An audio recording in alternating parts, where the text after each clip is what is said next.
இது என்னதுமா? இல்ல. என்ன இல்ல? கபருக்கு. கருக்கு. என்னது?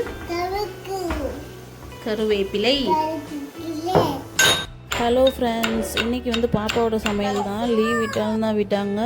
நான் தான் இன்றைக்கி சமைப்பேன்னு ஒரே அழுக. எனக்கு பயம், கையில் எதுவும் தெரிச்சிருச்சுன்னா போச்சுன்னு. சரி சிம்பிளாக ரசம் வைக்கலாம் சொல்லி கொடுக்கலான்ட்டு ஆரம்பித்தாச்சு. 3 வயசு பிள்ளை எப்படி நம்ம அடுப்படியில் விடுறதுன்னு ரொம்ப பயந்துக்கிட்டே இருந்தேன். ஆனால் மேடம் சூப்பராக பண்ணிட்டாங்க.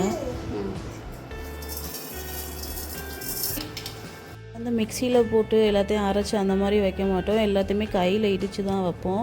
அப்போ தான் அதோடய ஸ்மெல் வந்து நல்லாயிருக்கும் அப்படின்ட்டு எல்லாத்தையுமே இடித்து டப்பாவில் பாப்பாவுக்கு ஏற்றாப்பில் கொடுத்துட்டேன். ஸ்டவ்வெல்லாம் வந்து ரொம்ப சிம்மில் வச்சுட்டு பாப்பாவுக்கு தெரிக்காத அளவுக்கு சேஃபாக தான் வந்துட்டு செட் பண்ணி வச்சுருந்தேன். இருந்தாலும் உள்ள திக்குன்னு தான் இருந்துச்சு. நான் வந்துட்டு மிளகு வந்து தூளாக எடுத்துக்குவேன். அப்புறம் வந்துட்டு வெள்ளைப்பூடு, தக்காளி, கொத்தமல்லி, சீரகம் இதெல்லாம் வந்து கையில் இடித்து பாப்பாவுக்கு வரிசையாக எடுத்து கொடுத்துட்டேன். அவங்களும் அதை கரெக்டாக ஆட் பண்ணிட்டாங்க. இது என்னது? தக்காளி. என்னது? தக்காளி. போடுங்க. விழுக மாட்டேங்குது.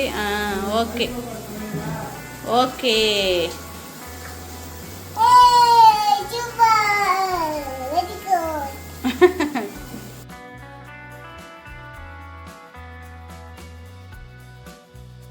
வைக்கிறீங்க?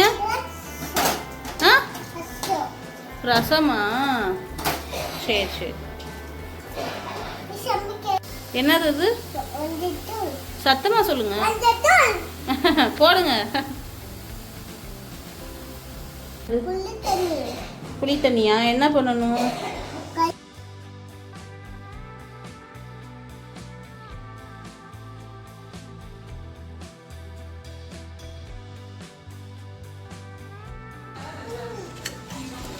அவ்வளோதாங்க, பாப்பா வச்ச ரசம் வந்து ரெடி ஆயிடுச்சு. லாஸ்ட்டாக பருப்பு தண்ணி மட்டும் ஆட் பண்ணிக்கிட்டேன்.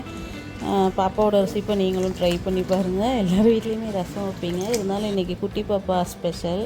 நம்ம சேனல் பிடிச்சிருந்தா, நம்ம பாப்பாவோட சமையலும் பிடிச்சிருந்தா கண்டிப்பாக நம்ம சேனலை மறக்காமல் சப்ஸ்கிரைப் பண்ணிடுங்க. ஃப்ரெண்ட்ஸ் அண்ட் ஃபேமிலிக்கு ஷேர் பண்ணுங்கள் ஃப்ரெண்ட்ஸ். தேங்க்யூ.